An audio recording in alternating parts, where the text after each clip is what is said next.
Hello, it's Nancy Jutton, and today's January 18th, 2022. Happy Martin Luther King Day. I hope that you are finding a way to celebrate this holiday in a way that's meaningful to you and that it helps you get in touch with the dreams that you have to accomplish the mission that you have and that you are fighting for. If ever there was a time for us to fight for our dreams and make every moment count, I think now is that time, especially as we navigate living with Omicron and COVID and whatever else is going on in the world. I believe that we all have a message to share, and that if we share our message on more of the right podcasts, we can make a bigger difference and create a bigger impact and also influence favorably our income. And after doing over 100 live shows last year, I can absolutely tell you that that single strategy of speaking up on other people's virtual stages has been the reason that I have enjoyed a simple, profitable, and enjoyable business that I get to operate from my home office with my dog at my feet. I think that was the dream I had all along. Could I make my way in the world on my own terms and have it work out? And it's working out brilliantly. And I'm happy to say that over the last year or so, I've trained hundreds and hundreds of people so that they can do the same thing and accomplish the same result. And I am waving the flag for that dream, that as many people as possible are empowered to become the podcast dream guest the top host can't wait to book. And a big part of what is critical and crucial for success is your ability to create relationships with human beings everywhere you go. It isn't a matter of doing 100 shows and adding, notches to the bedpost. How many more can I do? How many more can I do? It's how much more can you do with the interviews that you have so that they can pave the path for even better things to come. Which brings me to the subject that I wanted to talk about. Yesterday, I posted about the question, do you hire an outside agency or do you book yourself on shows? And I asked you to consider 3 questions. One is, are your revenues recurring and sufficient so that you can justify making that investment and having it pay off for you? Number 2, if so, are you prepared to invest 5 figures or more with a top drawer agency so that you can get the benefit and the greatest value for that investment?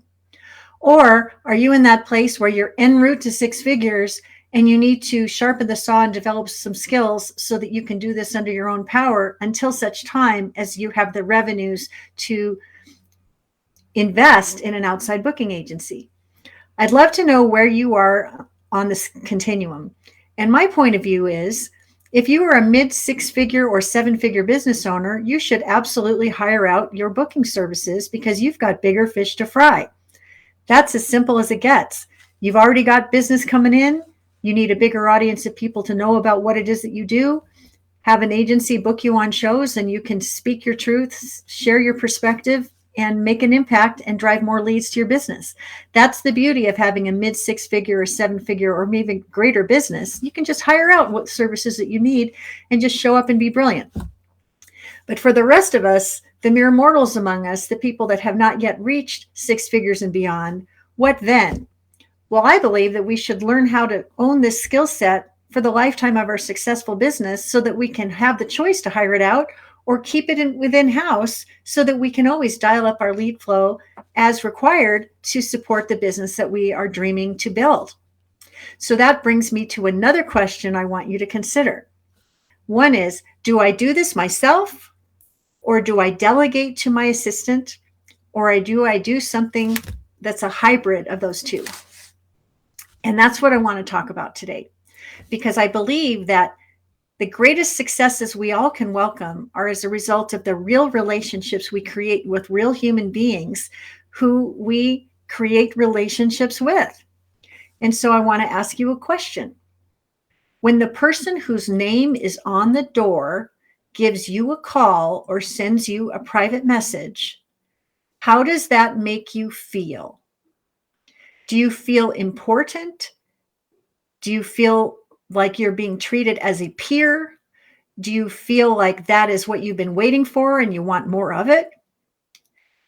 Those are the ways that I feel. When someone with a name that I recognize, that I admire and respect, reaches out to me personally and asks me for a conversation, I feel honored. I feel seen, I feel heard, I feel celebrated, and I feel ready to engage in a conversation to see what magic we can co-create in service to each other. Now, juxtapose that with what it feels like when somebody's assistant calls you and says they want to book a call with their boss or handle some transaction with you.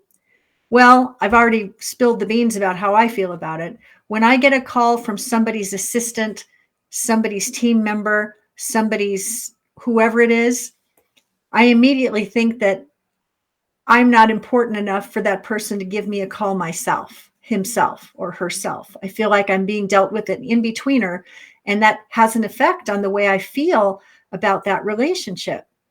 Now, I realize that people are busy and successful on every possible level, and that's just fine. But when you're made to feel like you're part of somebody's to-do list instead of somebody's conversation list, it has a different feeling and it has a different impact. And given the choice, I would rather reach out to people that I want to be on shows with and have those conversations myself, because I have a way of building relationships with people that's uniquely my own, that's kind of difficult to delegate to somebody else.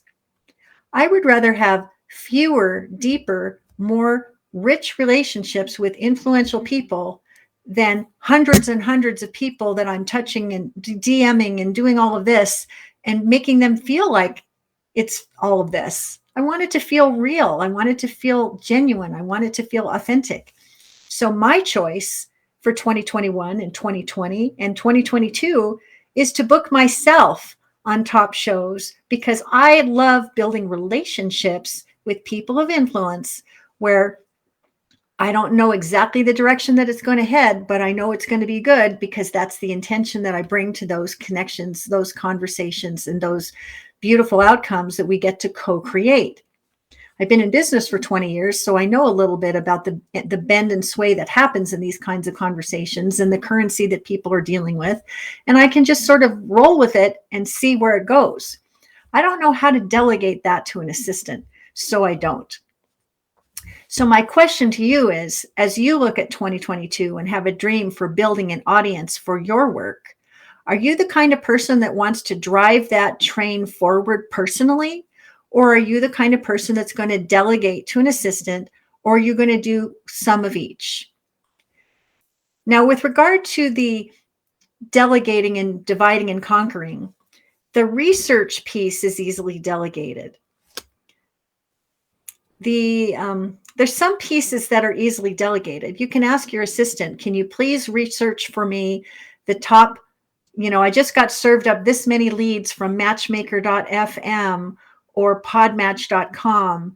Could you please research which of these top 10 podcasts have at least 20 episodes and multiple 5-star reviews, and listen to make sure that they're the right vibe for my tribe? You can absolutely delegate that to an assistant, and you should. But when it comes to making the pitch, in the beginning, I want you to make the pitch, because you know your work, your message, your intention more deeply than you could possibly delegate to an assistant. And when you drive the result and drive the relationship and make the most of the green room chat when the microphone goes silent, that's when you can talk to the host about other ways you can support each other in business that go beyond the podcast, so that perhaps maybe they would want to do business with you, or they would want to refer you to 2 or 3 other hosts that need to hear what you just had to say. Or perhaps there's some kind of strategic alliance you're going to forge among and between you that will be better for all of you. Those kinds of conversations really need to happen principal to principal, peer to peer. So as you consider what it is that you are going to do in 2022, if you're mid 6 figures to 7 or 8 figures, hire an agency. If you need a warm introduction to white glove companies that I have vetted to determine that they are suitable, I will more than happily make a warm introduction for you. So send me an email and say, Nancy, make a warm introduction to your favorite podcast booking agencies, and I will run and not walk, because I'm a CEO of a multiple 6-figure business and I'm ready to rock and roll. That's number one. If you are saying to yourself, I'm not quite there yet, and I want to learn how to be the podcast dream guest the top host can't wait to book, and I want to create those relationships, I want you and your assistant to attend the Podcast Visibility Live Lab that's coming up on January 24th, starting at 11 o'clock a.m. Pacific time. I've got 5 deep dive trainings. I've got 5 sets of bite-sized homework. I've got powerful wisdom to share with you and dispense to you so that you can take instant action to perhaps book yourself on a couple of quality shows before the training is over. And of course, if there's more that you want to accomplish with me as your able guide and your accountability consultant and the person who knows messaging magic and podcast guesting very, very well, there will be an invitation for you to take another step with me if you're so inspired to do so. But for the short term, I want you and your assistant to say, I want to learn everything I can about podcast guesting for good and profit. I'm going to sign up for the Podcast Visibility Live Lab right now. And while I'm at it, I'm going to invite 3 or 4 of my peers to be a part of it as well. Because when more people learn how to be the podcast dream guest the top host can't wait to book, guess what? The conversations that we have on the air get to be richer and deeper and more powerful. They can transform and touch more lives, and we can create even bigger impact through the great work that we do. These are the outcomes that I am waving the flag for. That's the dream that I'm holding. If that is inspiring to you, I am super excited that you're going to be joining. And I hope that you've gotten value from what I've shared with you today. If something I said today really resonated, go ahead and post in a comment below so I can see what you're thinking about how you're going to divide and conquer to make the magic happen as you take the stage, live or virtual, and share your message and your dream with more people that can benefit. I am a staunch believer that when we speak up on the right shows, we will never be hungry for an audience ever again, because one of the most brilliant outcomes from podcast guesting is when you are a great guest, other hosts are often listening to the shows, and sometimes they reach out to you to say, you really rocked that. Won't you be a guest on my show too? Imagine a time not too far into the distant future where you're taking calls from people who heard you on a show and want you to be on their show too. These are the kinds of outcomes that me and my clients are welcoming because they have embraced the lessons that I so generously share. I look forward to having you take your virtual front row seat at the Podcast Visibility Live Labs so that you can have more of what we're all having and raise the bar to an even higher standard. So that's all I have for you for today. Enjoy your Martin Luther King holiday, and I will be back with you tomorrow with a useful post that will help you dream bigger and think about what's possible as you raise your voice and make your impact. I'm Nancy Juetten. Thanks for watching.